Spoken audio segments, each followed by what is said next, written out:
Bonjour à toutes et à toutes et bienvenue dans ce nouveau numéro de GM Web3. J'espère que vous allez bien. Je vous rappelle que ce numéro est proposé en partenariat avec l'école Alira, l'école de référence dans le Web3, dans laquelle j'ai moi-même été formé en tant que consultant.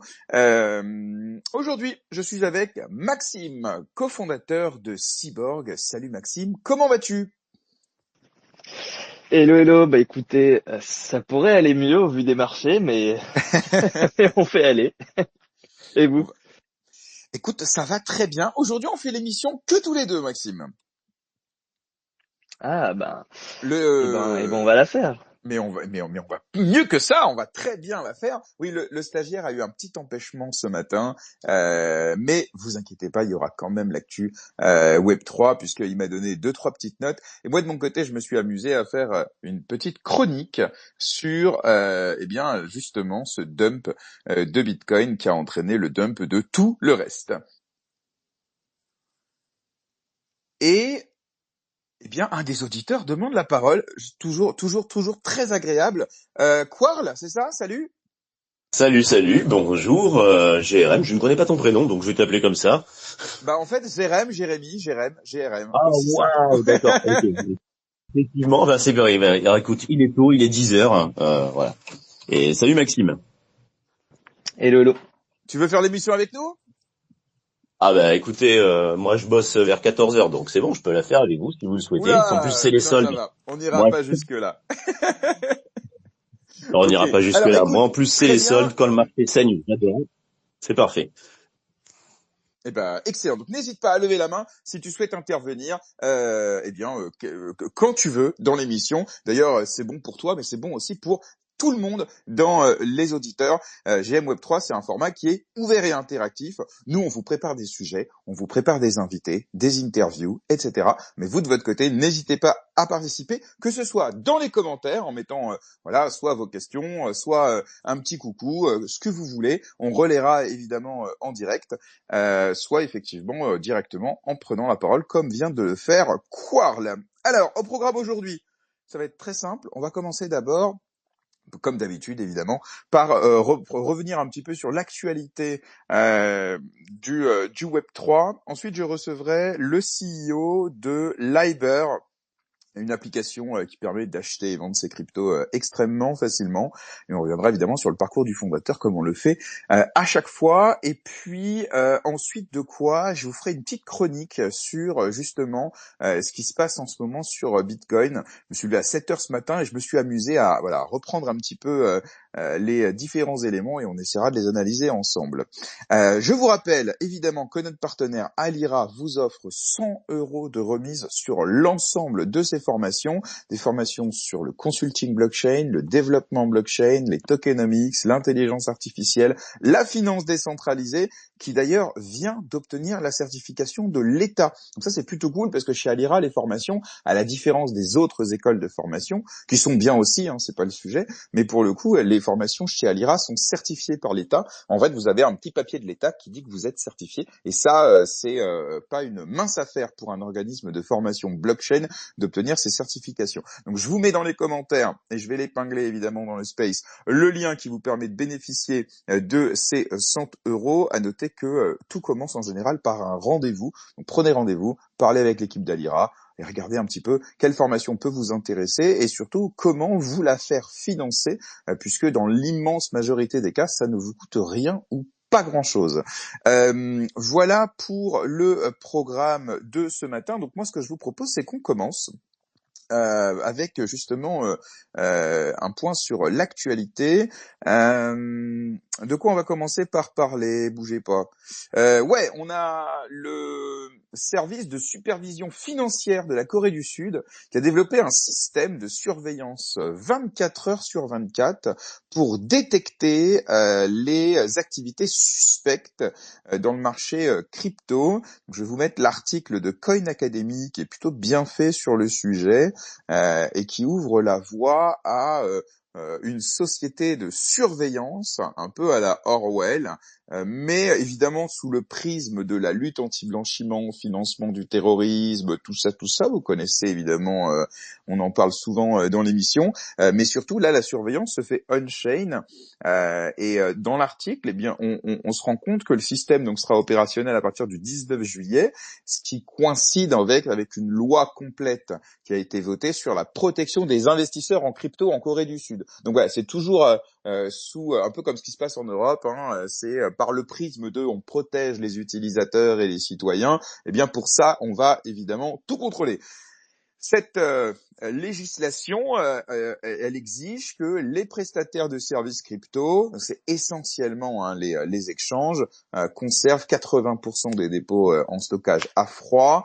Donc ça, c'est plutôt bien de conserver ces actifs à froid quand vous êtes un exchange. D'ailleurs, en soi, c'est en général ce qui se passe. Les exchanges conservent une bonne partie de leurs actifs sur des cold wallets. Évidemment, ils gardent toujours 10, 15, 20, 30% sur des wallets qu'on appelle des hot wallets, parce qu'évidemment on a besoin de faire des transferts rapidement et on peut pas systématiquement saisir sa seed. Et surtout, ils demandent à ce que ces exchanges souscrivent des assurances pour protéger les fonds des utilisateurs. Donc ça, c'est un vrai sujet dont on parlera dans un prochain numéro. C'est les assurances. Et ça, soit ils les constituent eux-mêmes, par exemple, comme le fait Binance en allouant un pourcentage de ses frais de transaction à un fonds d'indemnisation si demain il venait à y avoir un hack, soit passer directement par un assureur. Mais ça, c'est un vrai souci. Parce que pour l'instant, les assureurs sont un peu réticents à assurer que ce soit la finance centralisée crypto que la finance décentralisée. Donc, les principales plateformes d'échange sud-coréennes sont complices, non, c'est pas le bon terme, collaborent en tout cas avec le avec le gouvernement pour mettre en place justement ce système de surveillance. Et l'idée, c'est que le régulateur demande, exige, impose à ces différents exchanges de mettre en place un système de surveillance basé sur justement ces critères-là. Voilà. Donc ça, il faut savoir qu'en Europe, c'est des choses qui arrivent, hein, puisque je vous rappelle qu'en 2026, je crois, les échanges seront obligés de remonter à l'administration déjà toutes les transactions pour des raisons fiscales. Mais déjà aujourd'hui, il faut le savoir, les PSAN en France ont l'obligation de mettre en place un département compliance pour évidemment tracer les activités anormales, inhabituelles, voire illicites, et surtout de remonter ces informations auprès de leur autorité de tutelle, évidemment, pour éviter ce dont on parlait, c'est-à-dire lutte anti-blanchiment, financement du terrorisme, tout ça. Donc voilà pour ce qui se passe en Corée du Sud. Si vous avez quelque chose à ajouter ou une remarque à faire, n'hésitez pas, sinon j'enchaîne. Good. Alors, ensuite on va reparler de FTX, puisque dans le journal du Coin, je vais vous mettre l'article, on apprend que la SEC a entamé des poursuites contre la banque Silvergate, une banque américaine qui a fait faillite au moment de la faillite de FTX. Et avant d'aller plus loin, on va accueillir Raphaël. Salut Raphaël, comment tu vas ? Salut, bonjour à tous. Comment ça va ? Ça va, en forme, dans le sud de la France, donc rien de mieux que se lever au soleil. C'est vrai que ça fait plaisir. Tu voulais dire quelque chose ? Oui, moi c'était sur les assurances Vas-y, go. pour les PSAN. Enfin, je parlais en Corée du Sud. Je trouve c'est intéressant qu'ils commencent à développer le sujet parce qu'en France et en Europe aujourd'hui, c'est très bouché. Rien qu'au niveau des RC Pro aujourd'hui, il y a très peu d'entreprises crypto qui sont acceptées. Et je trouve l'alternative du fonds très intéressante pour les entreprises parce que c'est un vrai modèle qu'il va falloir pousser, je pense, dans les années à venir, parce qu'aujourd'hui les assureurs sont pas prêts à passer le cap, surtout au niveau des risques qu'ils encourent. Et même tu vois, nous à l'image de qu'on a fait avec Cryptosphère, très compliqué d'avoir une assurance même pour des activités hors crypto, sur de l'événementiel, sur de la formation. Donc assez intéressant de voir ces alternatives se développer dans d'autres pays. Là, l'idée effectivement, c'est que moi je me rappelle, j'avais été confronté à ça en 2020, je crois, et on avait cherché justement une RC Pro. Alors c'était pas obligatoire pour être PSAN, mais c'était vivement recommandé. Et en fait, le truc, c'est qu'on avait sollicité tous les courtiers de la place qui font justement des assurances pour les risques professionnels. Et en fait, personne veut assurer la crypto. Donc voilà. Donc maintenant, je crois savoir, parce que j'en ai reparlé depuis, que ça existe. Il y en a aujourd'hui. Je saurais pas vous dire lesquels, mais on m'a confirmé depuis qu'il y avait des acteurs qui s'étaient positionnés là-dessus. Mais soit c'est excessivement cher. Évidemment, tu payes le risque, hein, donc forcément, c'est très très cher. Soit effectivement ça t'impose derrière à mettre en place des procédures extrêmement coûteuses et lourdes pour rassurer justement l'assureur. Donc voilà, mais de toute façon on y viendra. De toute façon, à un moment donné, la finance crypto a tendance à se normaliser, donc c'est normal que les assureurs vont se positionner là-dessus parce qu'il y a clairement un marché. Alors, on continue justement sur ce que je disais sur Silvergate Bank.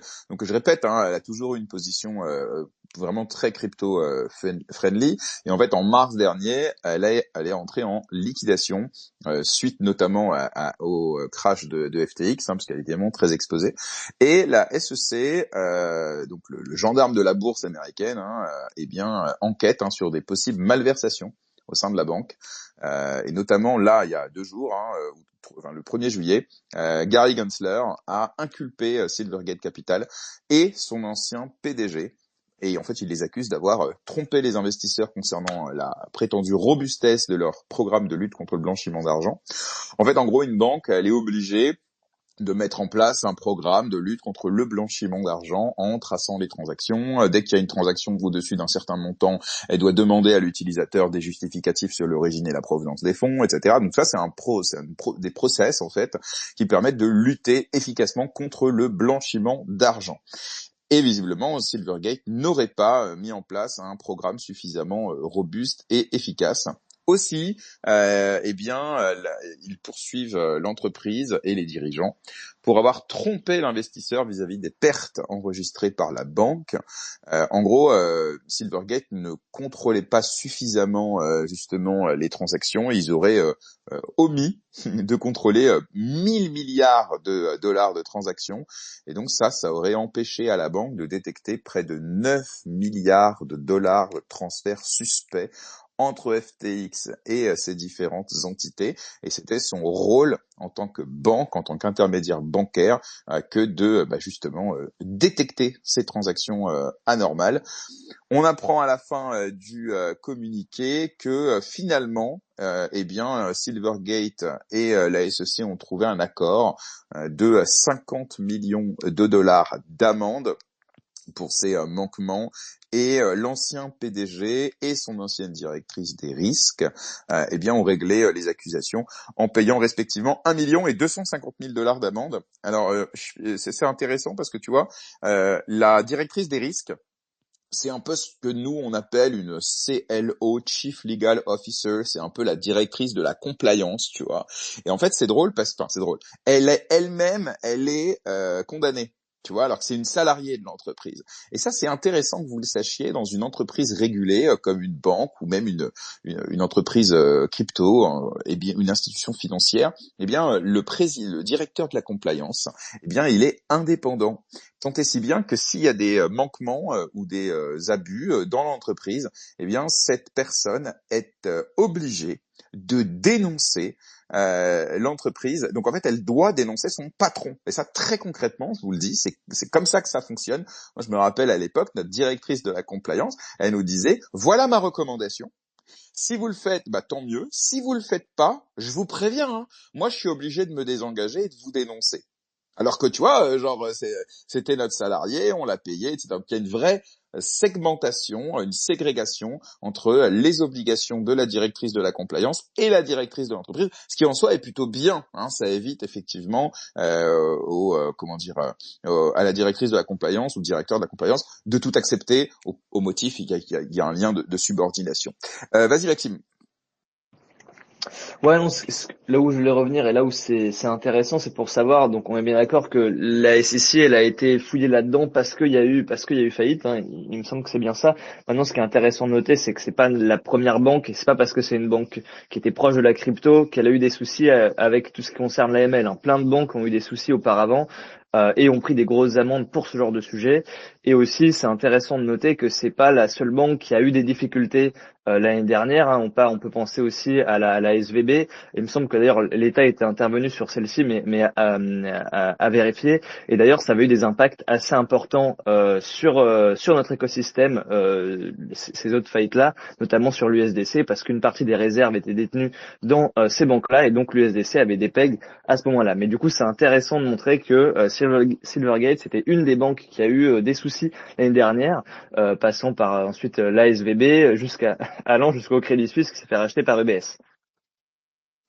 Totalement. Et c'est là où on voit le risque systémique, puisque toutes les banques sont toutes interconnectées, puisque chacun, en fait, à travers les chambres de compensation notamment, en fait, se prête de l'argent systématiquement entre elles, et donc quand il y en a une qui fait faillite, elle peut entraîner effectivement avec elle d'autres banques, et derrière, c'est tout le système financier qui peut chuter. Alors, on se souvient un peu plus avant encore de 2008, à l'époque où les banques s'étaient échangées entre elles via les marchés financiers des dettes pourries, ce qu'on appelle les subprimes, où effectivement là aussi, le gouvernement américain avait décidé de laisser certaines banques faire faillite, ou certaines institutions financières comme Lehman Brothers, ce qui avait eu évidemment des conséquences dramatiques sur l'économie américaine. En France, en revanche, je ne sais pas si vous vous souvenez, l'État avait prêter de l'argent aux banques pour les aider à se capitaliser face à cette crise. Ils avaient prêté beaucoup d'argent à la BNP, Société Générale, etc., qui étaient très exposés à ces dettes pourries. Suite à quoi les banques avaient intégralement remboursé, et l'État avait même gagné de l'argent en faisant ça. Mais voilà, donc en France, on avait à l'époque, en tout cas, la possibilité. Aujourd'hui, peut-être un peu moins vu l'état de la dette, etc. Mais à l'époque, on avait effectivement la possibilité de sauver un peu le système bancaire. Je me rappelle que c'était à l'époque Nicolas Sarkozy qui était président en France, mais également il était président de l'Europe, puisque en Europe vous avez une présidence qui est changeante. Je crois que c'est tous les 6 mois le président change, et lui il était à ce moment-là les deux, donc il avait pu effectivement aider. Je crois qu'il y a un consensus à peu près là-dessus, comme quoi il avait plutôt bien géré la crise des subprimes en mettant tous les Européens autour de la table pour sauver les banques. Parce que qui dit banque dit dépôt aussi des épargnants, et forcément c'est toute l'économie qui est imbriquée là-dedans. Je vois pas de main levée, donc j'enchaîne. Sinon n'hésitez pas, on a le temps ce matin. Dernière news, et là Maxime, évidemment ça va te plaire. On va parler de Pudgy Penguins, qui a acheté Frame, qui est on va dire une entreprise de développement blockchain, et qu'il a acheté en fait dans le cadre du développement de Abstract, sa propre blockchain qui sera donc un layer 2 sur Ethereum, et l'objectif effectivement de ce rachat, c'est d'accélérer le développement d'Abstract, conçu pour répondre effectivement a une ambition très claire, qui est de onboarder des utilisateurs dans le Web3, grâce notamment à tous leurs biens de consommation, c'est-à-dire les peluches, les figurines, leurs jeux vidéo, etc. Et tout ça se fait sous la houlette de Igloo, la société qui est derrière justement Pudgy Penguins, et voilà. Donc pour le coup, je crois que c'est le premier aujourd'hui. Il a Flip, je crois, BAYC, première collection de NFT aujourd'hui, va lancer son Layer 2, et c'est intéressant. J'aime bien cette idée. Il va pas le faire toute seule comme un grand, parce qu'à la base c'est quand même une boîte qui fait des NFT, des jeux vidéo, des figurines. Et ben pour ça, ils savent que c'est un vrai enjeu, notamment au niveau tech. Ils ont décidé d'acheter une boîte dont c'est le métier. Et ça, c'est plutôt, en général, une bonne chose. Vas-y, Maxime, si tu veux rajouter quelque chose là-dessus. Ouais, il y a pas mal de choses en vrai, en vrai à dire. Déjà, Frame, en fin de compte, c'était un layer 2. Déjà avant, ils avaient déjà bossé. Moi, je me rappelle, il me semble que j'avais enfin, il y avait déjà eu un peu de campagne, etc., qui avait été faite il y a, je pense, un an ou quelque chose comme ça à ce niveau-là. Mais ce qui est intéressant de remarquer ici, c'est qu'il y a probablement une trend qui est en train d'arriver au niveau des layers 2, où en fin de compte, c'est vrai que de plus en plus, on voit des sociétés qui avant avaient des applications ou un groupe d'applications. Je pense notamment à Avara, qui est le groupe derrière, enfin qui est la holding derrière AAV, Lens, le Wallet The Family, le Stablecoin Go, qui eux aussi veulent faire, vont faire leur propre layer 2. Pudgy Penguin qui vont faire de même. On a vu Frentech récemment qui fait aussi son propre layer 2.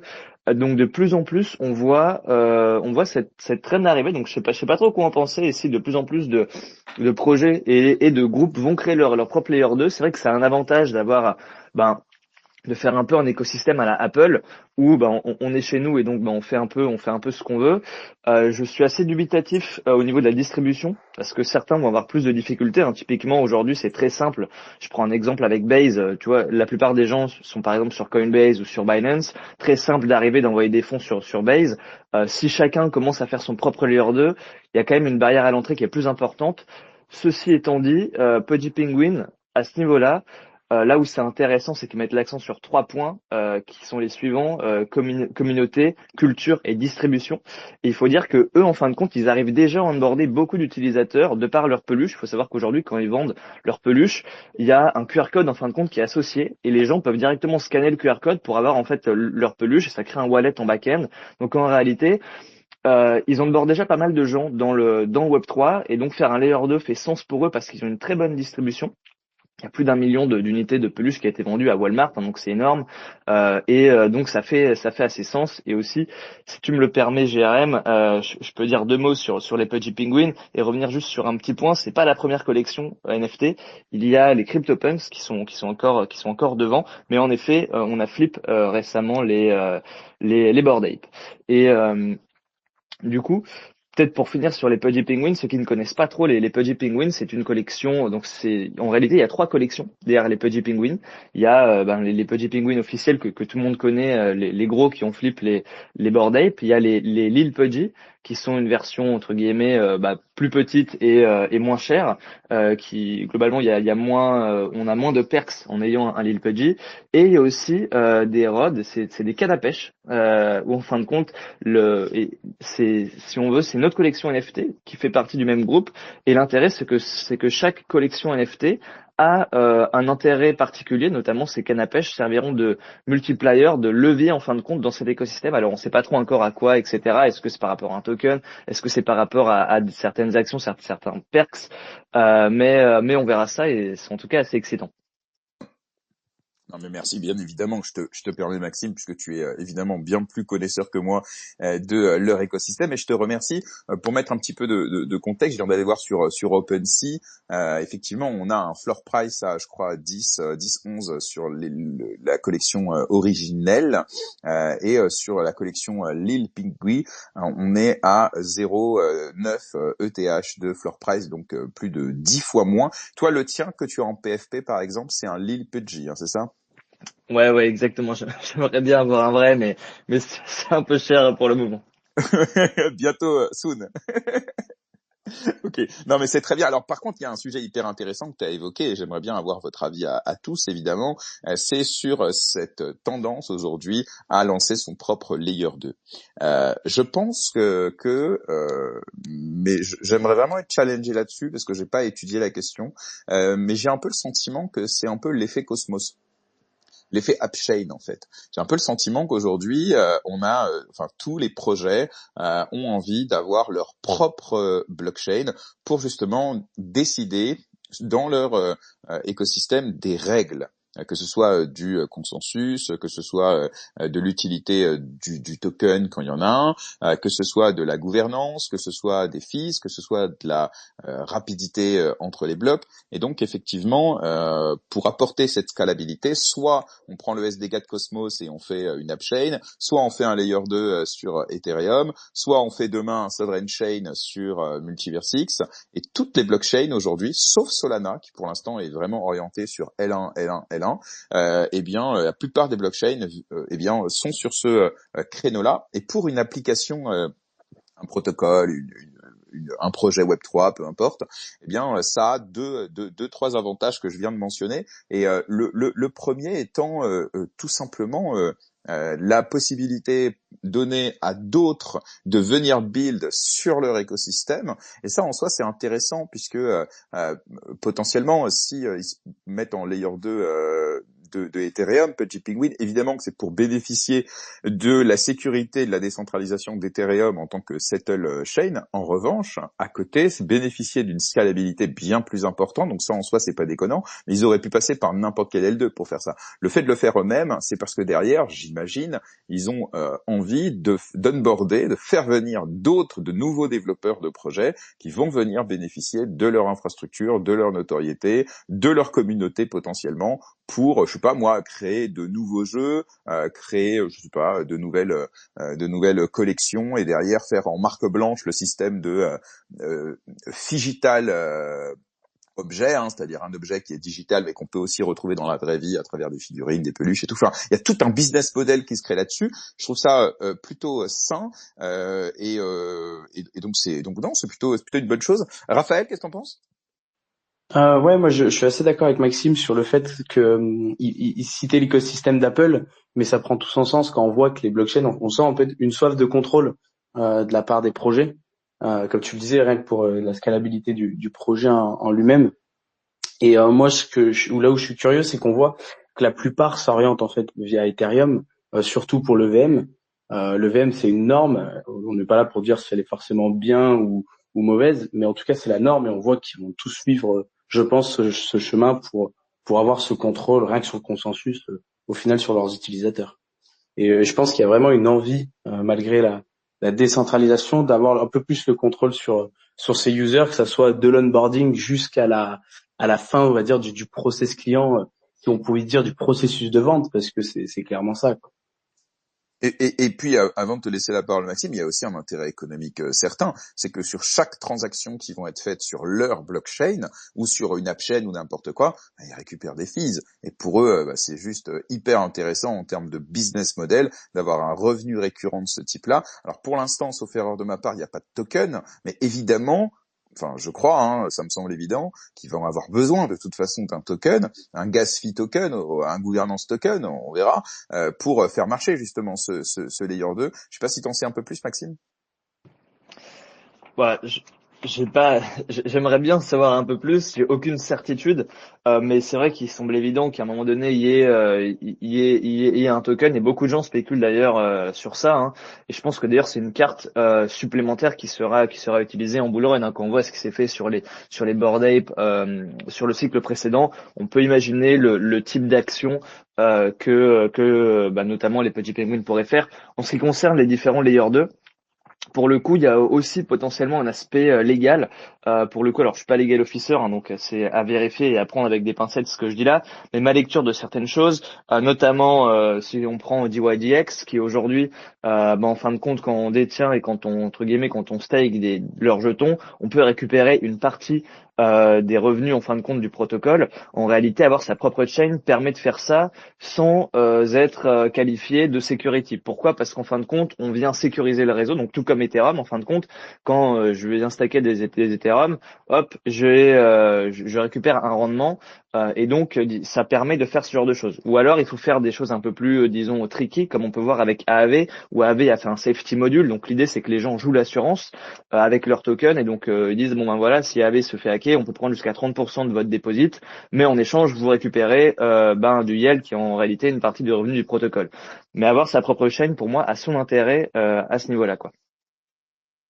Ok, bah écoute, merci en tout cas à vous pour vos challenges. Je pense qu'on y voit un petit peu plus clair maintenant. On continuera évidemment de suivre ce projet que j'aime beaucoup.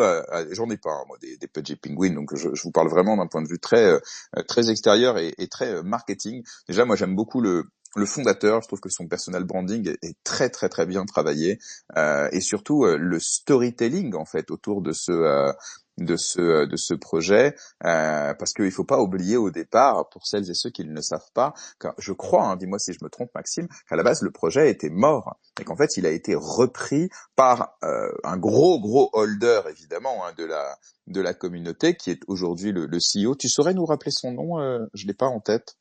Tu sais, Maxime, comment s'appelle le CEO de Pudgy? Oui, c'est Lucanet. Voilà.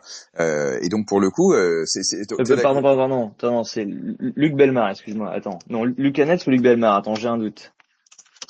Je vais te dire ça de suite.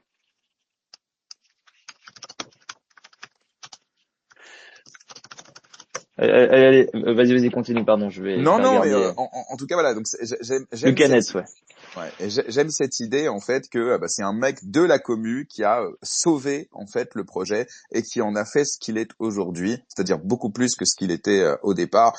Et ça, c'est assez rare. La plupart des projets qui disent on est mort, mais si quelqu'un veut le reprendre, allez-y. En général, bah, il est mort et il renaîtra pas de ses cendres. Et là, pour le coup, c'est un exemple parmi des centaines d'autres qui sont morts et qui n'ont jamais ressuscité. Eh bien, c'est possible lorsque la communauté se fédère et surtout lorsqu'un homme avec une certaine vision, un certain charisme aussi, même si je crois qu'il est d'une humilité impressionnante hein, dans les événements IRL notamment, eh bien qu'on peut effectivement faire d'un projet quelque chose de sympa. Et surtout à un moment où le marché NFT saigne depuis des mois maintenant, on est à je crois moins 80 ou moins 90% sur la plupart des floor price et même des volumes de transactions. Bah, voilà, il y a encore quelques collections qui arrivent à sortir leur épingle du jeu. Donc voilà, donc c'est plutôt cool, on verra. Évidemment, hein, c'est en rien un conseil en investissement, hein, je le précise évidemment, mais voilà, c'est important quand même de s'intéresser à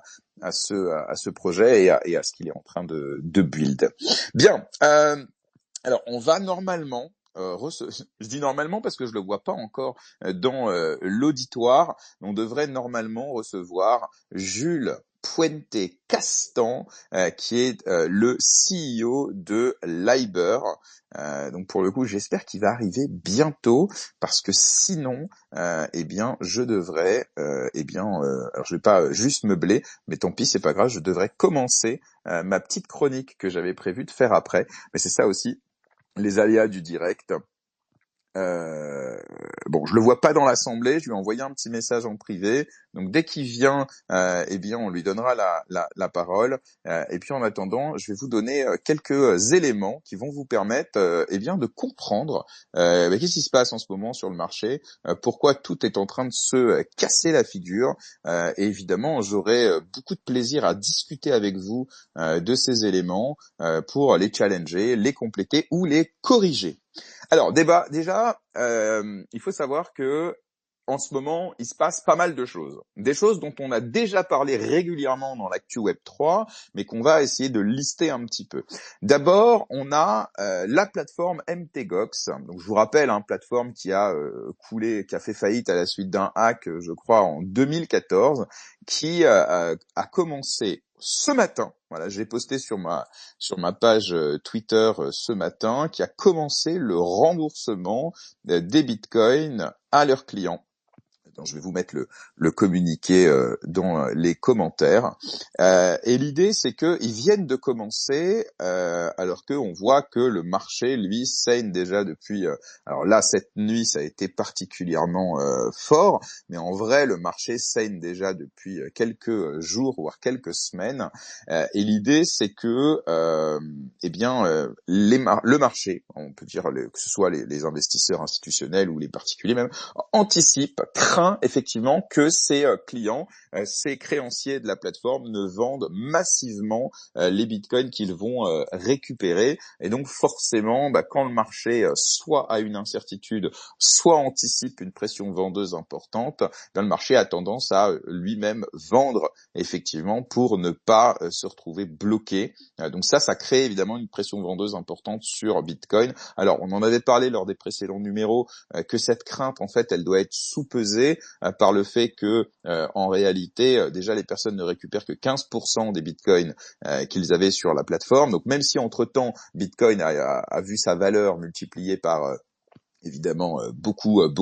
Malgré tout, comme ils récupèrent que 15%, en fait, le gain pour ces gens-là c'est que un x8, x9. Alors c'est déjà énorme, tu vois, mais quand même. Donc ça soupèse un peu le truc. Et puis on peut envisager aussi que, avec les ETF, avec l'engouement autour de Bitcoin, etc., il y aura quand même, voilà, une pression acheteuse en face pour buy the dip.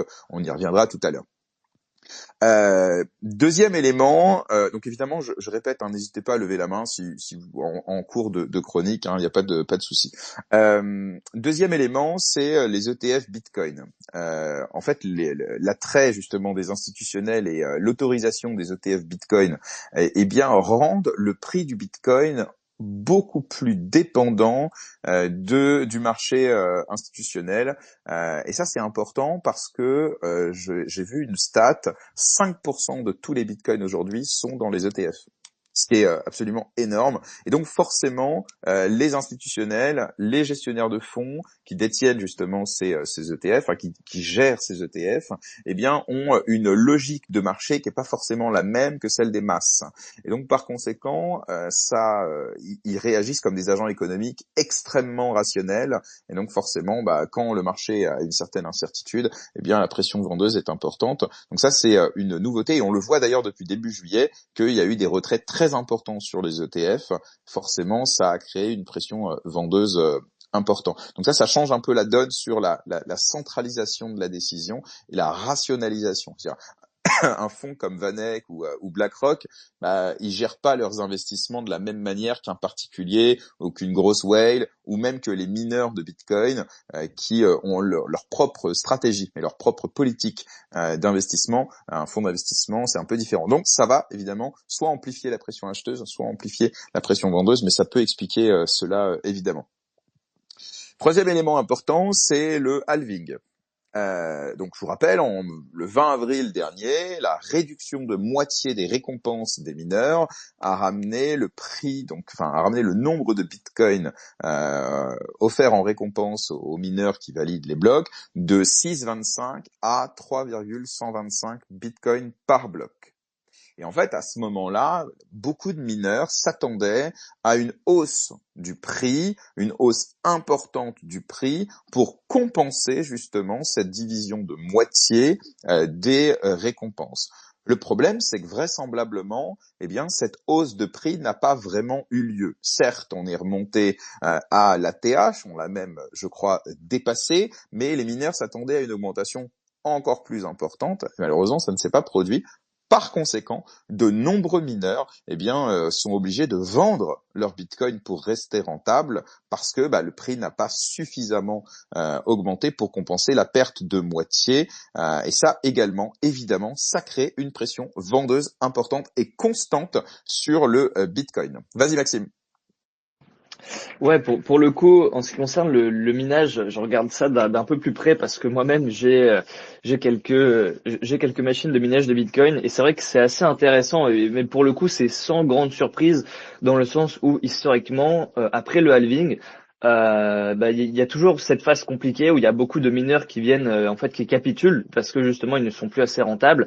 Et en fait, il faut voir le minage comme c'est vraiment une espèce d'équation avec plusieurs facteurs. C'est-à-dire qu'on va avoir quand on veut regarder faire du minage de Bitcoin, on va regarder différents facteurs. Ça va être des choses très simples comme le prix de l'électricité. Comme par exemple la difficulté de minage, donc c'est-à-dire que plus il y a de personnes qui minent en même temps, plus il va falloir se partager un gâteau et avoir des parts plus petites. Donc ça globalement on peut dire que c'est globalement, je simplifie, mais c'est la difficulté de minage. Plus il y a d'acteurs, plus la part qu'on a elle est petite. Et après, donc du coup voilà, il y a vraiment ce rapport-là. Maintenant, ce qui est intéressant de regarder, c'est qu'il y a d'autres facteurs aussi pour miner. On va avoir le facteur géopolitique. C'est-à-dire que miner en Islande, miner en Afrique du Nord ou en Afrique ou dans des pays émergents, c'est plus compliqué. Il faut peut-être des gens armés, etc. On va avoir l'uptime, donc c'est-à-dire en fin de compte, combien de fois ma machine va rester branchée ou non, parce que des fois il faut la débrancher. Je rappelle que le minage de Bitcoin sert aussi à réguler le réseau électrique, et on va avoir la connexion Internet. C'est-à-dire que si je peux miner très vite, très bien, c'est super, mais si je suis pas connecté à Internet et au réseau, eh ben je vais miner dans le vide. Donc une fois qu'on a dit ça, c'est bien beau, mais maintenant avec le halving, qu'est-ce qui se passe? Donc il faut savoir que avant le halving, typiquement moi sur mes machines, pour donner un ordre d'idée, si on prend un investissement de 15 000 euros, moi j'étais à 800 $ de rentabilité. Après le halving, je suis tombé à zéro. Donc c'est-à-dire que j'étais break-even. Mais c'est pas le cas de, il y a plein de mineurs. Si plus il y a des mineurs qui ont des machines qui sont assez vieilles, et moins ils sont rentables.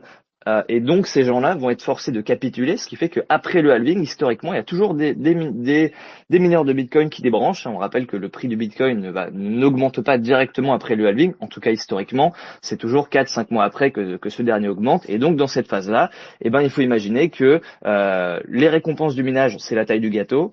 La difficulté de minage, donc c'est-à-dire combien on a de mineurs, ben c'est combien on va se partager, combien on va faire de parts pour se partager le gâteau. Et là, il faut imaginer que le gâteau, il a grandement diminué, il a été divisé par deux, et il y a le même nombre de personnes qui essayent de manger dessus. Donc forcément, ceux qui ont des plus petites cuillères, ça va être plus compliqué de manger ce gâteau-là. Et donc, in fine, les gens avec les petites cuillères, ici, les personnes avec des machines de minage plus vieilles, ou alors qui minent dans des secteurs où l'électricité est trop chère, eh bien, ces gens-là sont forcés de capituler. Et donc, ça veut dire que les mineurs deviennent plus rentables parce que, plus il y a de gens qui s'enlèvent du réseau, plus les autres deviennent plus rentables. Effectivement. Ok. Euh, autre élément à prendre en considération, c'est la politique monétaire américaine qui influe énormément, puisque vous savez comment ça se passe aux États-Unis. On a la Fed, c'est l'équivalent de la Banque centrale européenne, mais aux États-Unis, la banque, la réserve fédérale américaine, qui décide des taux d'intérêt, des taux des taux directeurs. Et en fait, le compte-rendu de la réunion de la Federal Reserve System a montré que les décideurs politiques n'étaient pas prêts à baisser les taux d'intérêt tant que l'inflation ne se rapproche pas du taux cible de 2%. Or, des taux d'intérêt plus bas rendent les investissements à haut risque, comme les crypto-monnaies, plus attrayants. C'est très simple. Lorsque les taux baissent, eh bien, on ne gagne pas suffisamment avec les bons du trésor, les obligations, ce qu'on appelle en Europe, par exemple, les fonds en euros. Et donc, pour conserver un taux de rendement suffisant, les investisseurs ont tendance à se rabattre sur des investissements plus risqués.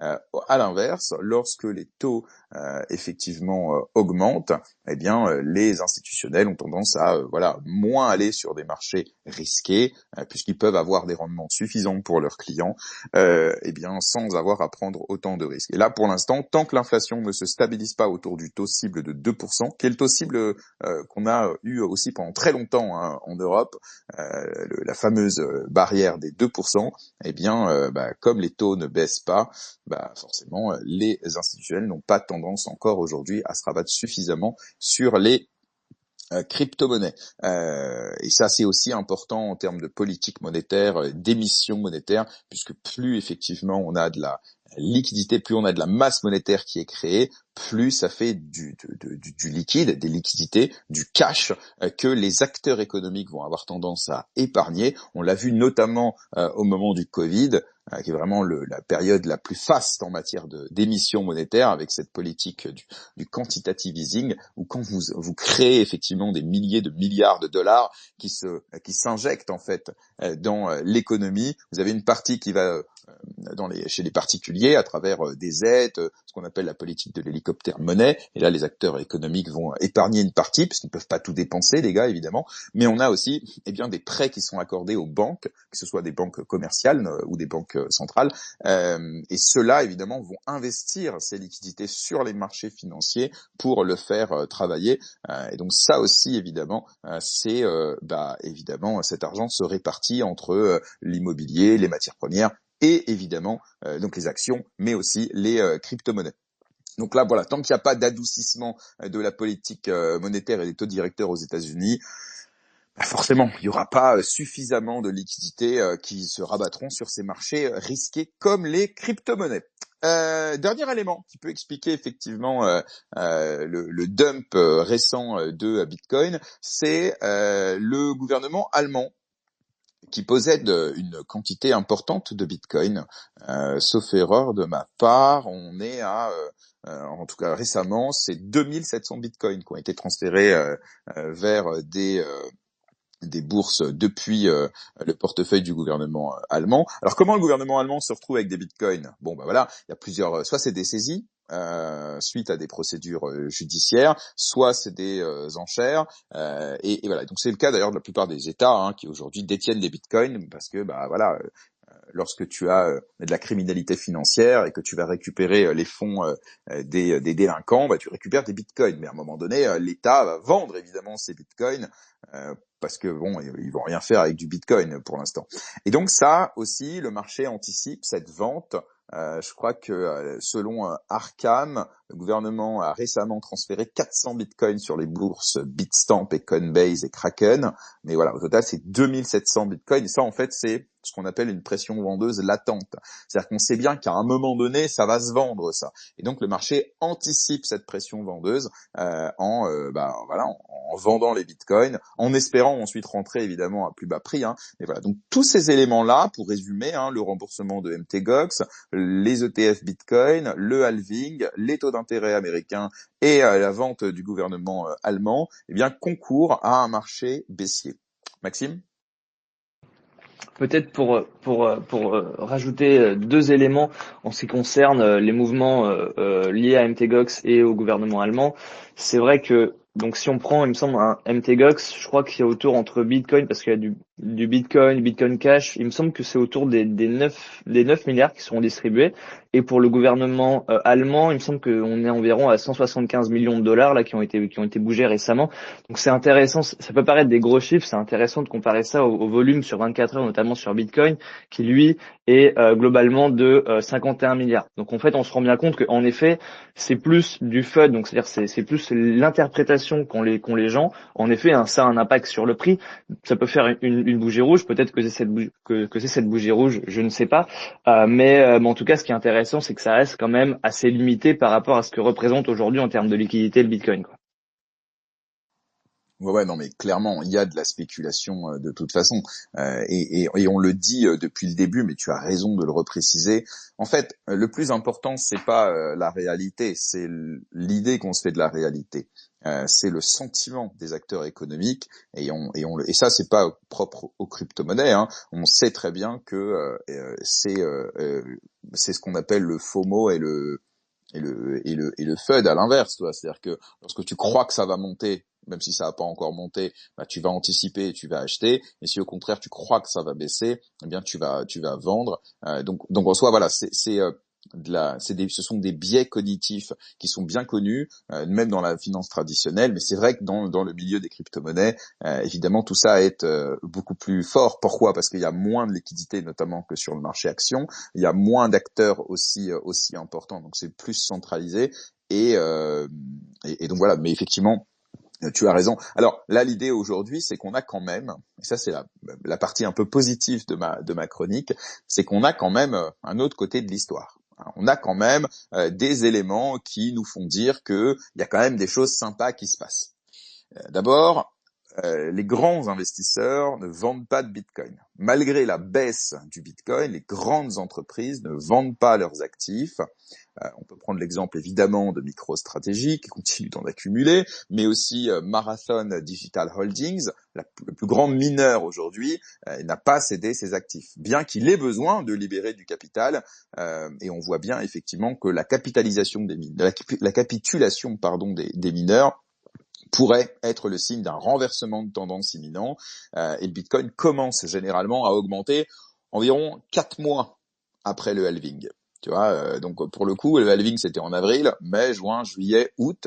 Donc on peut envisager, même si les performances passées ne présagent pas des performances futures, que on est juste effectivement sur une correction de marché due aux éléments que je viens d'énoncer, et à d'autres évidemment. Mais si l'histoire se répète, on pourrait voir une tendance haussière se dessiner d'ici la fin de l'été. Évidemment, je répète, c'est juste basé sur le passé et rien ne dit que ça va se dérouler de cette façon-là cette année. Mais bon, on peut, si on est optimiste et si on veut voir le verre à moitié plein, on peut se dire ça. Deuxième élément important, c'est l'aspect communautaire qui joue aussi et qui joue plus qu'on ne le croit. C'est le sentiment de la communauté. Et en l'occurrence, un certain nombre d'études qualitatives et quantitatives sur les réseaux sociaux démontrent que les appels à buy the dip, acheter la baisse, se multiplient sur les réseaux sociaux. Les investisseurs pensent que le Bitcoin est particulièrement attrayant lorsqu'il est en dessous du seuil de 60 000 $.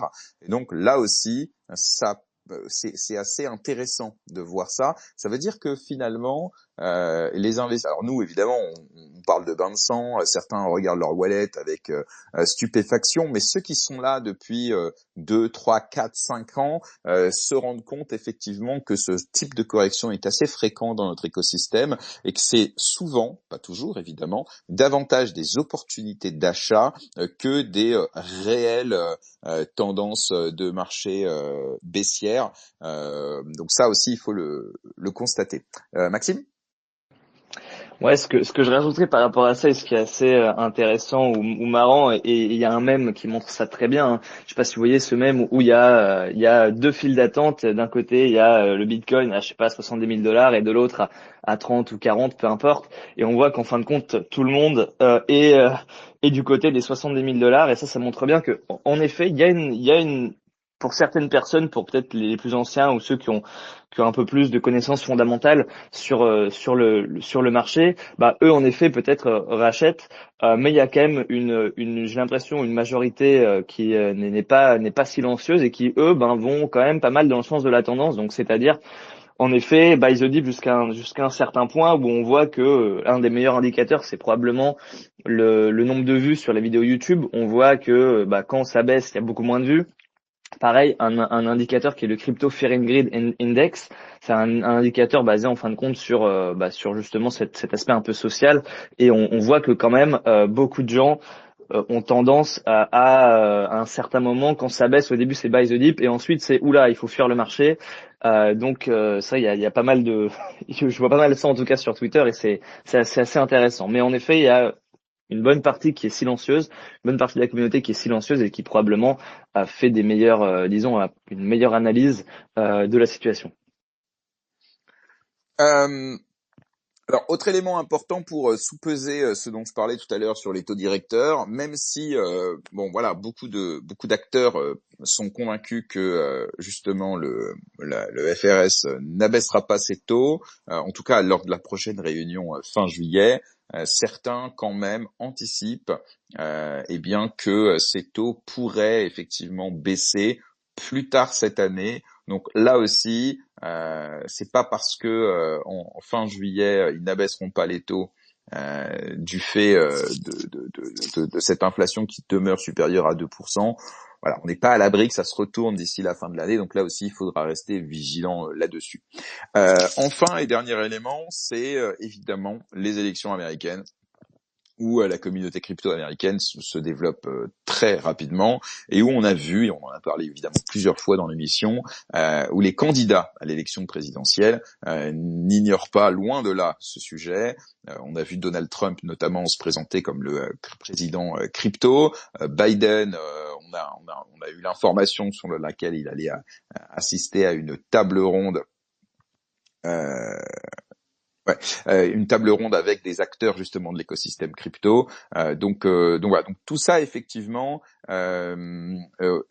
sont plutôt des éléments favorables effectivement à l'écosystème crypto, et notamment si Donald Trump venait à être élu, il y a quand même fort à parier qu'il remplacera le chef de la SEC par quelqu'un qui est plutôt favorable à l'écosystème crypto, s'il tient ses promesses de campagne, évidemment, puisque les promesses n'engagent que ceux qui les croient. Hein, je crois que c'est la phrase consacrée. Mais dans tous les cas, ça peut amener, et on en a parlé là encore plusieurs fois dans l'émission, à une clarification, notamment au niveau réglementaire, et peut-être à un arrêt ou en tout cas une diminution de l'attaque systématique de tout ce qui se développe au niveau des cryptos, sur lequel Gary Gensler a envie à chaque fois de taper dessus. Et la problématique n'est pas tant que la SEC ait envie de rationaliser, de contrôler ce secteur de l'économie, mais plutôt que, comme les directives ne sont pas claires, les acteurs font comme ils peuvent avec les règles existantes, et ensuite ils se font taper sur les doigts. Alors que la plupart, Coinbase le premier, mais aussi Consensus, ne demandent qu'une chose en fait, c'est que on ait un cadre clair, on sache que l'on puisse savoir ce qu'on a droit de faire et ce qu'on n'a pas droit de faire, et ensuite on avance quoi. Et ça, pour le coup, ça manque, mais c'est pas seulement évidemment aux États-Unis. On a le même problème en Europe, même si Mika a tendance justement, pour le meilleur et pour le pire, à apporter une vraie clarification sur les différents enjeux liés aux actifs numériques, mais pas tous d'ailleurs. Il y a encore tout un pan de l'économie crypto qui n'est pas encore régulé par Mika, notamment tout ce qui est DeFi, mais même au niveau NFT. Donc on verra certainement arriver bientôt un Mika 2 pour venir mettre un cadre plus clair sur ces différents éléments. Bon, donc voilà en gros les aspects positifs et négatifs du marché actuel. Alors évidemment, et je le précise à tous et toutes, faites votre propre analyse, développez vos propres stratégies. De mon point de vue, Bitcoin et les crypto-monnaies restent effectivement des actifs extrêmement volatiles, mais qui, au vu des derniers éléments mentionnés, présentent quand même un potentiel qui peut être intéressant. Mais comme d'habitude, évidemment, n'investissez que de l'argent que vous êtes prêt à perdre, et seulement, on va dire, dans une partie, dans une proportion effectivement qui est raisonnable. La diversification, c'est la clé. Et voilà. Bon, je pense que on a fait à peu près le tour. J'espère que ça vous a plu et éclairé. En tout cas, c'est dans ce but-là que je vous ai préparé cette chronique. Et ça tombe bien, parce que on va avoir Jules, donc le CEO de Liber, qui a eu un petit empêchement ce matin, pas un empêchement, mais un petit retard, si bien qu'il va normalement arriver là dans les quelques secondes. Donc Jules, puisque je te vois dans l'audience, si tu m'entends, accepte la parole ou demande-la pour que l'on puisse commencer justement cette interview. Bonjour Jules, comment vas-tu ? Moi c'est Jérém, mais tu peux m'appeler Julien. Pardon Jérém, désolé. Je t'en prie. Comment vas-tu ? Ça va très bien et toi ? Ça va très bien. Alors écoute, t'as du bol parce que je sais pas pourquoi, mais ce matin, j'étais chaud. Je me suis dit allez, je vais faire une petite chronique et que je la ferai après Jules, et en fait je l'ai fait avant, donc tout va bien, on a Très réussi à tenir le timing. Parfait. Donc il y a aucun problème. On a parlé justement du marché actuel et des raisons qui peuvent expliquer éventuellement cette forte baisse sur les marchés, mais aussi les quelques éléments qui peuvent quand même nous laisser optimistes sur les prochains mois. Donc on a vraiment du moyen long terme, mais c'est vrai que là, court terme, c'est un peu chaud. Je sais pas ce que t'en penses, tu suis un peu Surtout là, ce qui vient de se passer ce matin là, avec Mt. Gox qui vient de commencer à rembourser ses clients aussi. C'est vrai qu'on est dans une période un peu un peu calme là en ce moment. Et puis avec l'été qui arrive, ça va pas aider nécessairement. Bon, on peut espérer je sais pas, une DeFi Summer 2.0 je sais pas histoire de remonter un peu tout ça, mais en tout cas voilà, d'où l'intérêt. On attend avec impatience un peu plus de positionnement institutionnel. Je pense que, comme avec ce qu'on avait eu en début d'année sur les ETF Bitcoin, on peut avoir potentiellement un petit regain avec les ETF, en tout cas sur le court terme, avec les ETF sur Ether.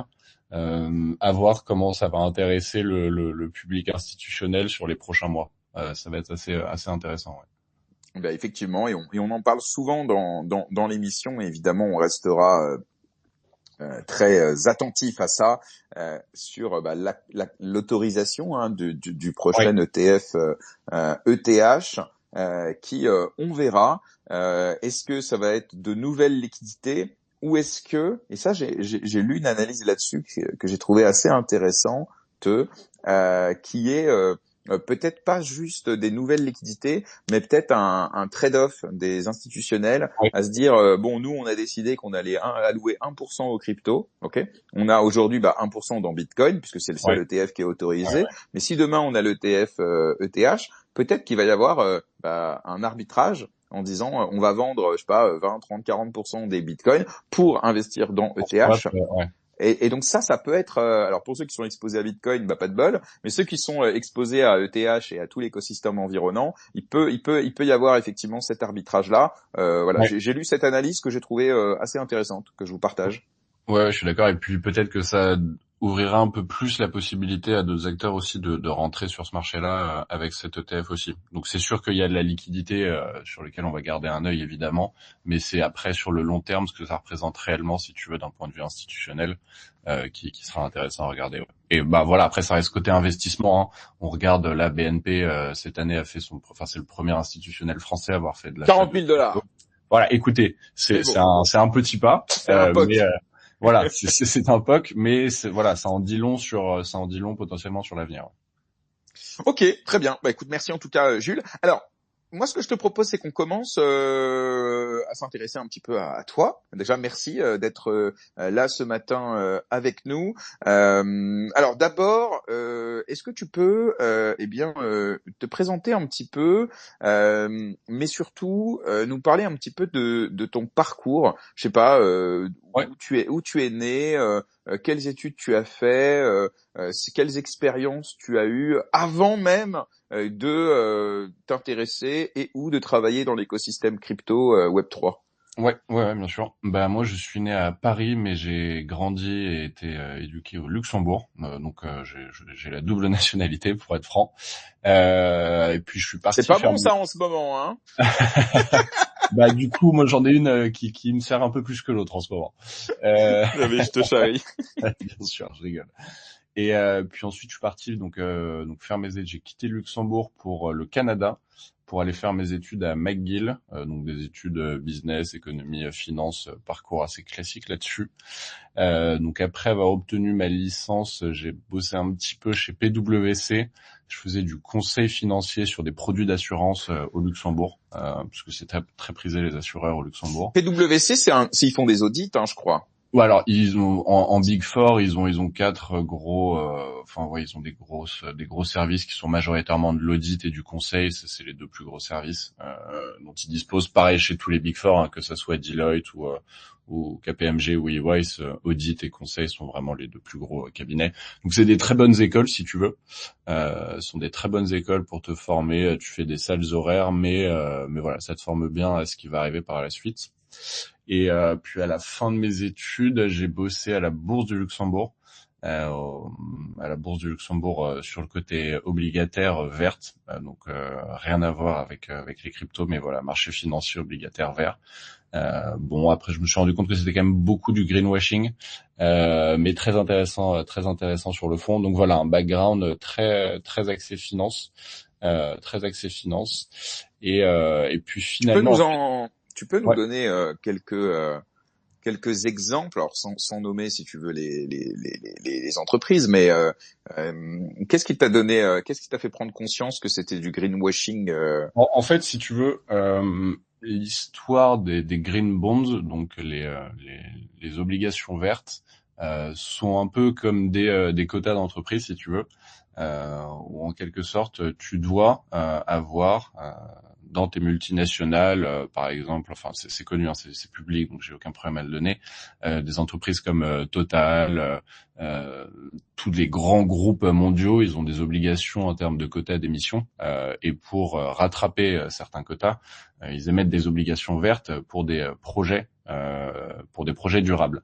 Alors dans les projets durables, ça comporte Ça peut être des parcs éoliennes, ça peut être des logements sociaux. Donc c'est très vaste. Mais voilà, tout ça, ça s'inscrit dans une problématique de il faut qu'on respecte les quotas. Et au départ, moi, si tu veux, j'étais un petit jeune, je pensais qu'ils faisaient ça de leur plein gré. Si tu veux, j'étais un peu axé écolo. Je me suis dit bon, ça a l'air d'être sympa. Et puis au final, je me suis rendu compte que c'était par obligation pure et dure, qui se mettaient en règle avec les standards qui leur étaient appliqués, et qui, in fine, ils dépensaient des milliards tous les ans juste par simple nécessité de régulation, et ils faisaient pas plus que ce qu'on leur demandait, si tu veux. Donc voilà, ça m'a un peu. Mais ça, en soi, c'est pas.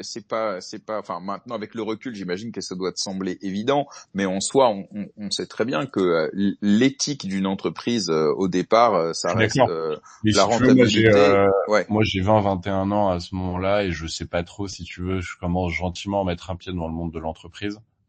Et c'est vrai que je sais pas nécessairement ce que ça représente, etc. Après, je m'y intéresse beaucoup plus, si tu veux. Et c'est là que je me rends compte que oui, en effet, c'est un peu obligatoire pour tout le monde. Mais ce dont tu parles, pardon de te couper, mais est-ce que ça c'est vraiment du greenwashing? Parce que greenwashing, c'est plus je parle Alors mais je fais nous, rien. ouais, alors nous, en fait, si tu veux, on était assez bassinés en fait sur les standards qui sont mis en place. Alors je les connais plus, hein, mais c'est des ISO, etc. Ouais. euh, où on leur demande, bah faites ci, faites ça, parce que ça va permettre de faire de rendre la terre, en gros, si tu veux, meilleure, alors qu'en réalité pas du tout, parce que je te donne l'exemple d'un parc éolien. Il y a rien de pire pour l'écologie que ça, parce que bah en fait ton return sur investment, pour l'écologie en tout cas, si tu veux, il est complètement bidon, parce que tu défonces plus les sols, ça te coûte plus en entretien et en construction que ça ne te rapporte, si tu veux, en électricité et en rendement financier, en fait, si tu veux, derrière. Et puis elles sont toutes fabriquées en Chine, et donc si on prend ne serait-ce que Voilà. la logistique, c'est hyper énergivore. Donc en fait, si tu veux, sur tous les sujets un peu écolos sur lesquels ils se positionnent, les gros acteurs, quand ils émettent des obligations vertes, c'est beaucoup de bullshit, in fine. Moi, ça nous rappelle aussi la fameuse taxe carbone, Un où il peu, y a ouais. où le marché secondaire en fait était devenu hyper spéculatoire. Un peu, ouais. Ouais. Ouais. Ok, très cool. Ok, et donc ensuite tu quittes ça, et ensuite c'est quoi la suite de Alors en de fait, ton donc parcours? je reviens un petit peu dans le temps en arrière, où je rencontre 4-5 années avant, donc la bourse du Luxembourg, ça se termine en juillet 2021, et je rencontre en, je crois, 2018-2019 un très bon ami, enfin qui va le devenir en tout cas, dans une soirée, qui va venir me parler, donc que je ne connais pas du tout. J'étais à des années-lumière de terminer ma soirée à 4 heures du mat avec un mec qui m'explique que Bitcoin, ça va être la révolution. Et donc, bah, je la fais cette soirée. Et je me lie énormément d'amitié avec ce mec-là, et moi je passe beaucoup de temps. J'aime bien vraiment prendre le temps. Alors parfois c'est peut-être trop, mais de me poser, d'apprendre les choses avant de mettre des sous dedans quand j'investis. Et donc bah la crypto, c'est un gros paquet, crypto plus blockchain. Donc je prends 2-3 bonnes années à me former sur Internet, bah, avec les ressources qu'on avait, avec les vidéos d'acheteurs. Je pense que pas mal d'entre nous l'ont fait aussi. Et puis à lire énormément d'articles et comprendre vraiment le fond de la tech, et puis l'aspect financier aussi, ce que ça représentait. Et donc j'investis, en fait, si tu veux, très très tard, seulement en début 2021, quand j'arrive à la bourse de Luxembourg. Pour la petite anecdote, j'ai fait mon premier trade sur le Dogecoin. Et c'est avec ça Toi, ensuite. t'as passé 3 ans à t'intéresser à la tech, à la philosophie, à l'histoire. Et je fais mon premier trade sur le Dogecoin. Ouais. C'est génial. Et je fais mon premier trade sur le Dogecoin. Et au moment, si tu veux, où je veux investir pour la première fois, bah, je rappelle justement cet ami et je lui dis, écoute, bah voilà, j'aimerais commencer à investir. Comment on fait? Et c'est là où je me rends compte que c'est un peu le parcours du combattant en 2021. Puis tu sais pas trop sur quelle plateforme il faut le faire, etc. Donc bon, la classique, il me fait faire mon compte sur Binance. Puis je me rends compte. À l'époque, moi, je suis déjà dans le secteur. En 2021, on a Ouais. Bitpanda, Ouais. Binance, Ouais. Crypto.com. Ouais. En France, c'est ça les plateformes les plus Ah bah, les plus ça, utilisées, ouais. je crois. Hein. Ouais. Ouais, c'est ça, exactement. Et donc voilà, donc il me fait mon compte sur Binance, et pour déposer de l'argent, je me rends compte que c'est compliqué, parce que bah il faut faire un virement de la banque, puis la banque elle sait pas trop sur quoi elle envoie. Binance, c'est quoi ce truc? Du coup complexe. Faut que j'explique à ma banque que c'est pour de l'investissement en crypto, etc. Donc C'est quoi ta banque? c'est Sans une banque indiscrétion? c'est une banque Ok, luxembourgeoise. d'accord. Vous ne connaîtrez pas. Donc voilà, très craintif là-dessus. Et in fine, entre le moment où je commence à créer mon compte et le moment où j'ai enfin les sous dessus, il y a 3-4 jours qui se passent. Donc très long, très très long. Et puis voilà, je fais mon stage à la Bourse du Luxembourg, etc. Puis fin juillet, j'arrête ça. Et un mois après, j'ai un ami d'enfance qui m'appelle et qui me dit, écoute, Jules, on aimerait monter un broker crypto en France régulé pour simplifier l'investissement crypto. Donc si tu veux, moi ça arrive parfaitement niveau timing dans ma vie. Et à ce moment-là, je décide de me lancer dans l'aventure parce que sinon c'était soit ça, soit un master. Et puis l'aventure entrepreneuriale m'a un peu plus tenté. Alors, on va commencer d'abord par une question, puisque tu as évoqué le terme de broker. Est-ce que tu peux nous définir, c'est quoi la différence entre un broker et un exchange? Parce que c'est peut-être pas clair pour tout le monde. Alors, l'exchange, il a ses propres liquidités, c'est-à-dire qu'il a du coup beaucoup d'argent pour fournir la liquidité sur toutes les paires de marchés qu'il désire. Le broker, il n'a pas sa liquidité, il va venir justement la sourcer chez les exchanges qui représentent du coup pour le broker des providers de liquidity. Voilà.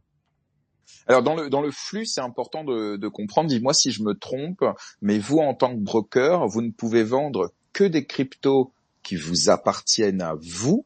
Et donc en fait, vous êtes obligé d'abord d'aller acheter auprès d'un liquidity provider, donc en général un exchange, pour ensuite le vendre à votre client. En gros, c'est ça. Après, au niveau des flux, c'est très automatisé, si tu veux. Enfin, c'est automatisé à 100%. Du coup, t'as pas d'interférence Donc quand un manuelle. client fait un ordre, il veut acheter un Bitcoin, immédiatement, toi, tu vas acheter ce Bitcoin sur un exchange et ensuite tu le vends à ton client avec une petite commission. En 2 mots, hein. En 2 mots, oui, en gros, c'est ça, si tu veux. Ouais. Et après, voilà, au niveau du flux, c'est de l'instantané. Hein, Ouais. Mais au niveau du pour flux, éviter que toi, tu n'aies à conserver trop de liquidité pour des raisons soit de sécurité, soit même de cash flow, tout ça. Ok. Et là pour le coup, question autrement plus importante. Et là on parle pas encore, on parle peut-être déjà de l'Iber sans le savoir, mais là on parle vraiment de ce qui se passe un peu dans le back, on va dire. C'est au niveau du cours, il n'y a pas de risque de ce qu'on appelle un risque de change entre le moment où tu achètes auprès de l'exchange et le moment où tu le vends de ton client. Le spread, il est très limité entre les deux.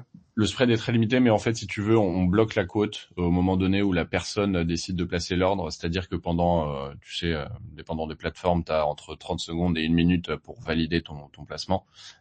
Pendant ce temps, le prix est bloqué. C'est-à-dire que si la personne passe son ordre avec Bitcoin à 60 000, mais que sur les 30 secondes qui se passent, Bitcoin monte à 62, le prix d'achat sera quand même, bon voilà, c'est un exemple très très étoffé, mais l'ordre passera à 60 000 si en l'espace de 30 secondes le prix est monté de. Là, c'est l'exchange qui prend le risque, c'est pas toi. Là c'est pas nous. Ok, intéressant. Ok, autre chose, quand un exchange il décide de lister un coin, en général, il demande à l'émetteur du coin d'apporter la liquidité. En tout cas, la liquidité initiale. Exactement. Après, il y a les market makers après font leur boulot, tout ça. Mais toi, de ton côté, t'as pas tout ce problème-là, toi, justement. Donc, ça t'évite d'avoir à gérer toutes les problématiques à ce niveau-là. En fait, si tu veux, l'avantage d'un broker quand tu te bases sur les plus gros exchanges, qui sont donc les plus gros liquidity providers, c'est que tu peux un peu lister ce que tu veux, dans la mesure où ils ont relativement tout. Nous derrière étant régulés, évidemment, on fait très attention à ce qu'on liste, mais ça nous permet de pouvoir aller lister des paires qui sont un peu trendy aussi assez rapidement parce que elles existent chez le liquidity provider. Donc en fait, si on fait une analogie avec la finance traditionnelle, le terme de broker en français, on le traduit par un courtier. C'est en fait un peu l'image de j'appelle mon courtier pour qu'il passe un ordre pour moi.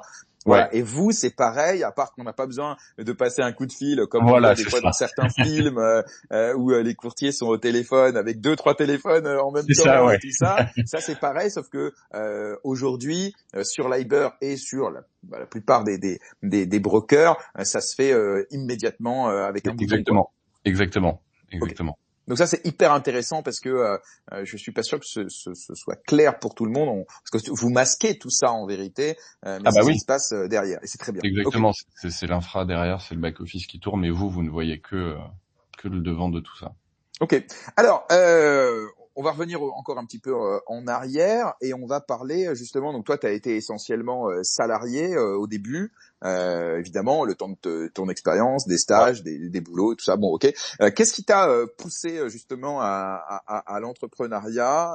Est-ce que au fond de toi, ça a toujours été un rêve d'avoir ta propre boîte, ou est-ce que ça s'est fait comme ça avec la rencontre de cette personne qui t'a dit je veux lancer un broker crypto? Alors il y a un peu des deux, dans la mesure où moi à titre personnel, je suis quelqu'un qui a toujours besoin de bouger mentalement, physiquement parlant. J'ai vraiment, et c'est quelque chose que l'entrepreneuriat m'apporte énormément, d'être constamment challengé aussi, ce que en tant que salarié je retrouve jamais. Les 9 to 5 assis malheureusement dans un bureau, je l'ai fait, et moi à titre personnel ça ne me convient pas du tout, et je sais qu'en entrepreneuriat c'est des choses qui changent énormément. Après, en toute honnêteté, c'est un peu arrivé de nulle part. J'avais déjà essayé auparavant de me lancer un petit peu sur d'autres projets à titre perso. On m'avait déjà contacté pour aussi rejoindre des aventures que j'avais pas faites par manque de croyance dans les projets qui m'étaient présentés. Donc il y a un peu de tout. Mais majoritairement, c'est vrai que ça m'est un peu tombé dessus et j'étais dans une période de ma vie où j'étais dans l'entre-deux de est-ce que je repars faire des études en master, etc. Ou est-ce que je me lance directement. Ok. Et donc comment ça se passe au niveau justement de cet ami qui te propose de lancer Ouais. un broker crypto? Vous associez, vous êtes que deux, vous êtes trois, vous On êtes est trois quatre? on est trois au départ et en gros voilà, comme je t'ai dit, il m'appelle et il m'explique un peu le projet. Alors moi voilà, je connaissais tous les termes heureusement parce que j'avais pris pas mal de temps à m'informer sur la situation en France aussi. Et c'est vrai qu'en 2021, l'aspect réglementaire il commence à être assez important. On est quand même à des années-lumière de savoir à quel point ça va être très, voire trop important, cet aspect réglementaire. Et puis, ce côté simplification, cette volonté de démocratiser l'investissement crypto, moi, me parle énormément parce que j'ai eu cette expérience avec Binance qui prenait des jours pour créer son compte et déposer de l'argent dessus. Voilà. Bah attends, parce que en termes de date, on va revenir un petit peu là-dessus, parce que, Ouais, sauf erreur de ma part, loi Pacte en 2019, ouais, obligation des entreprises qui proposent achat crypto, vente crypto, custodie et ouais, échange crypto de c'est ça. s'enregistrer en tant que PSAN Ouais, en décembre 2020. Donc à ouais. partir de décembre 2020, tu peux pas exercer si t'as Non, pas le non, non, PSAN. bien sûr. Et toi, tu me dis que tu te lances en 2021. Donc ça veut dire qu'à ce moment-là, les contours du PSAN sont déjà Ouais, ouais, ils sont définis. là. Ouais, bien Il y a sûr. déjà, en début d'année, il y a déjà à peu près une vingtaine ou une trentaine de PSAN enregistrés. Donc certes, entre-temps, il y a eu le PSAN renforcé, tout ça. Ouais, Mais ouais, déjà en 2021, on a bien sûr. déjà Ouais, ouais. un cadre réglementaire assez Ah bah, clair, non? nous, la première chose qu'on fait quand on crée la société, c'est d'instantanément se mettre sur le PSAN. C'est-à-dire que la boîte, elle est créée en septembre. Fin septembre, on commence à monter le dossier. 2020, 2021. 2021. Ok. 2021. Ouais, ouais, Ouais, d'accord. Donc 2021. on a déjà un an à peu près, un peu moins d'un an Ouais, d'historique.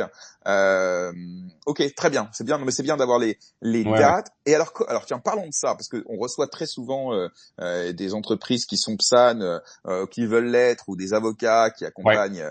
Comment vous arrivez à ça? Est-ce que ça a pris du temps? On disait à l'époque qu'il fallait entre 6 mois et un an, que ça coûtait cher, etc. Comment vous vivez ça? Est-ce que c'est vraiment une horreur, ou est-ce que parce que vous arrivez un peu après les autres, bah vous bénéficiez quand même de leur retour En d'expérience et c'est réalité, plutôt facile? En En, vrai. en réalité, on arrive très très tôt dans les histoires de Psan. On est, je crois, le 30 ou 40e Psan, si tu veux. On arrive très très tôt, ça coûte vraiment pas cher et en effet, ça ne dure que entre 6 et 10 mois. Aujourd'hui, c'est un vrai enfer. Aujourd'hui, la narrative, elle a complètement changé. En termes de prix, on est plus à x10 de ce que ça coûtait avant. On a besoin de beaucoup plus d'effectifs. Ça prend beaucoup plus de temps parce qu'il y a beaucoup plus de demandes. Et surtout que le régulateur n'est pas nécessairement aussi bien staffé pour gérer toutes les demandes en cours. Donc non, en fait, à l'époque, si tu veux, en 2021, au contraire, on arrive très tôt et c'est très très bien. C'est très très bien parce qu'on arrive à obtenir le PSAN relativement assez rapidement à un coût très très intéressant. Et là, vous vous faites accompagner par un cabinet d'avocats, Ouais, j'imagine. bien sûr. Ouais. Est-ce que tu peux te dire lequel? Oui, c'est Orwell. Orwell, ok. Donc une des références de Ouais. l'accompagnement des entreprises. Ok. Et donc là, pour le coup, parlons un peu argent, parce que donc tu montes la boîte et Ouais. en fait, tout de suite, t'as des frais avant même que le produit soit lancé, avant même que t'aies vendu Ah le bah oui, premier bien sûr. Bitcoin. Tu dois déjà dépenser sans doute je pense, quelques dizaines de milliers d'euros, En effet. justement en due diligence, conformité, recrutement de département compliance, peut-être même je sais pas si vous utilisez un CRM interne ou si vous utilisez un tiers, mais vous devez payer au moins, je sais pas, un score chain ou un chain analysis Ouais, pour. évidemment. Et donc tout ça, ça fait quand même, j'imagine au départ, avant même d'avoir généré le moindre euro de chiffre d'affaires, vous avez déjà des contraintes financières. Comment vous faites? Vous gérez, vous êtes sur des fonds propres, vous avez levé des fonds, comment ça se passe? Ça a été un tout petit peu de fonds propres au départ et après on a levé début 2022. Ok, en equity, parce que vous avez pas d'actifs numériques, pas de token, rien de tout ça. Justement, Si? on a levé justement, Ah ok, d'accord. Alors, on on en a levé, reparlera alors parce que ok, ouais, d'accord. on a levé avec un token justement début 2022.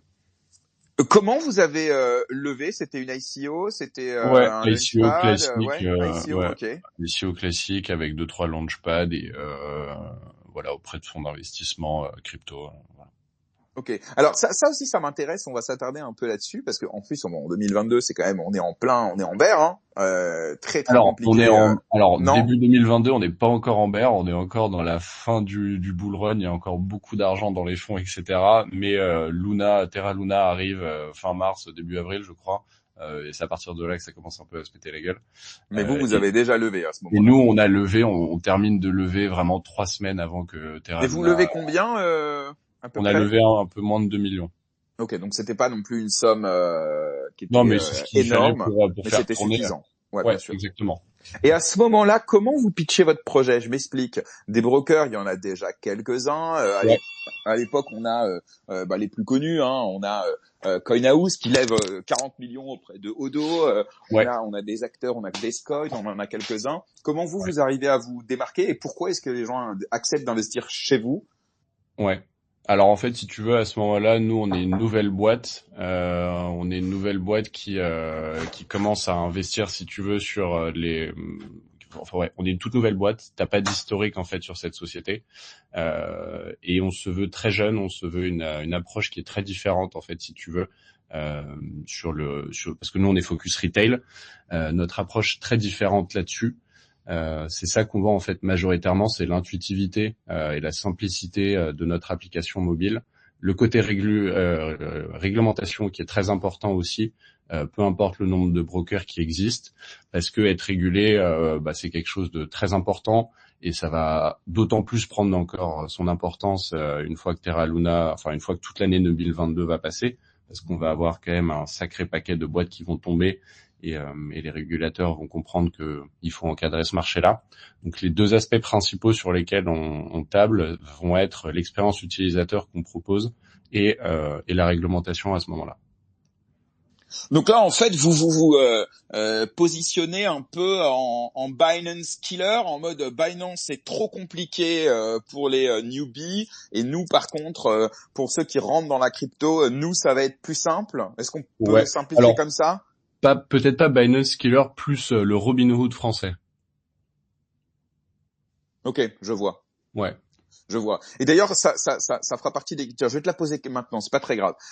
L'idée, c'est que on a un parcours de l'utilisateur, de l'investisseur crypto, qui fait qu'en général, il va peut-être commencer par une plateforme assez facile, comme la tienne, Bitpanda, potentiellement d'autres, Descoin, je crois, qui sont des apps un peu faciles à utiliser, etc. Et puis à un moment donné, il va avoir envie d'aller un peu au-delà, soit directement aller sur de la DeFi, soit faire du trading. Et là, pour le coup, à ce moment-là, toi, ton produit suffit plus, parce que sauf erreur de ma part, et t'es pas le seul loin de là, t'as pas de plateforme de marché type comme peut en avoir Crypto.com ou Bitpanda ou Binance, etc. T'as pas non plus la partie DeFi. Et donc là, c'est quoi ta stratégie à toi en termes de d'acquisition et de rétention de tes utilisateurs? J'ajoute à cela qu'il y a aussi les prix. Un broker coûte évidemment plus cher qu'un exchange, c'est normal. Là aussi, comment t'arrives à te positionner par rapport à ça? Alors en fait, si tu veux, nous, la population qu'on target déjà sont des newbies qui ont entendu parler mais qui n'ont jamais fait le step d'investir. Donc on reste sur une population qui est pas nécessairement risque averse et qui n'investissent déjà que en spot. C'est les constats qu'on fait aujourd'hui. Donc on a déjà cette sécurité au niveau du donc type en spot, ça veut dire pas de levier, pas d'effet de levier, etc. Ouais, pas de dérivés, pas d'effet de levier. Donc on a une audience qui est très calme là-dessus. C'est ce qu'on voit aujourd'hui et c'est ce pourquoi ils viennent aussi. Maintenant, au niveau de la rétention, donc c'est très bien, il y a du volume d'échange, etc. Comment tu fais pour les garder? Là, en fait, ça va être les petits plus que tu rajoutes à ton service mère. Donc, ça va être là aujourd'hui, on propose des stratégies d'investissement que tu peux développer avec de l'investissement récurrent. Voilà, on a plein d'autres choses qui vont arriver par la suite pour justement continuer à proposer en fait, si tu veux, des petites features en plus, mais sans trop s'éloigner en fait du produit initial qu'on a. Parce qu'on n'est pas dans une optique de pivot pour le moment, mais si on s'éloigne trop du produit pour lequel les gens ont sign up en fait, si tu veux, de base, on a aussi ce risque de l'Iber c'est plus ce que c'était. Avant c'était simple, c'était facile. Aujourd'hui, ils se vendaient comme étant simple et facile et très rapide et intuitif. Aujourd'hui, ils ont une flopée de services. J'en utilise toujours qu'un seul. À quoi ça sert? Quelle est leur valeur ajoutée, si tu veux? Donc, faut faire sauf et là, ça va être une autre question. C'est sur la demande des utilisateurs de services plus poussés. J'allais en venir. Ouais. En fait, si tu veux, on fait très attention aux retours clients qu'on a. On a des clients évidemment qui sont un peu plus axés crypto que d'autres. Alors très peu, mais on en a quand même. Et comme par hasard, c'est seulement eux qui nous font des potentiels, si tu veux, axes d'amélioration. Ça serait pas mal de potentiellement avoir ça sur le produit, etc. Mais c'est vraiment que des gens, en fait, si tu veux, qui utilisent des termes très crypto friendly, bien avancés, ça se voit en tout cas quand ils nous contactent. Mais voilà, on fait très attention au retour client parce que c'est ça aussi qui façonne l'avenir du produit. Et si on voit en effet qu'il y a des demandes croissantes pour X type de service ou de produit, en effet, on fera attention et on fera une belle étude avant de lancer ce type de produit. Ouais. Mais on fait très attention là-dessus. Ok. Tiens, vas-y Maxime. Oui, salut Jules. Déjà, je sais pas si tu sais, mais on s'était déjà rencontrés. D'ailleurs, il y avait Raph à l'époque à un événement Cryptosphère. Donc, moi, comme tu sais, comme tu sais, avant je travaillais chez Swissborg, qui est probablement un de tes concurrents directs. Parce que moi, quand on parle, en gros, ce que tu dis là, hein, ça me parle pas mal de par l'expérience que j'ai eue chez Swissborg. Ouais. C'est vrai que pour moi, tu as vraiment deux gros concurrents, c'est-à-dire Swissborg